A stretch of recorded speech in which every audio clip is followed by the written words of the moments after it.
नमस्कार मंडळी, चला आज बनवूया अस्सल आगरी पद्धतीचं झणझणीत घोळ माशाचं आंबट म्हणजेच कालवण। त्यासाठी सर्वप्रथम अर्धी वाटी ओलं खोबरं गॅसवर असं खरपूस भाजून घ्या।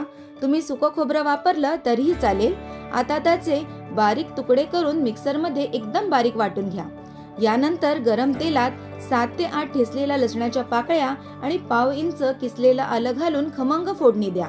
त्यातच चिमूटभर हिंग आणि पाव चमचा हळद घालून छान परतून घ्या। आता यात जाईल 2 चमचे वाटलेला हिरवा मसाला म्हणजेच कोथिंबीर, आलं, लसूण याचं हिरवं वाटण, तोही तेलात मस्त परतून घ्यायचा। मग 1 चमचा काश्मीरी मिरची पावडर आणि 2 चमचे खास आगरी मसाला घालून सर्व काही एकत्र करा। आता यात पाव किलो स्वच्छ धुतलेले घोळ माशाचे तुकडे घालून मसाल्यात हलक्या हाताने परता। त्यावर आपण तयार केलेलं खोबऱ्याचं वाटण घालून तेही थोडंसं परतून घ्या।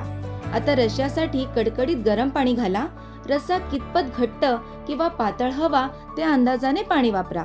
शेवटी चवीप्रमाणे मीठ आणि काही कोकम घालून कालवण 7 ते 8 मिनिटं छान उकळून घ्या।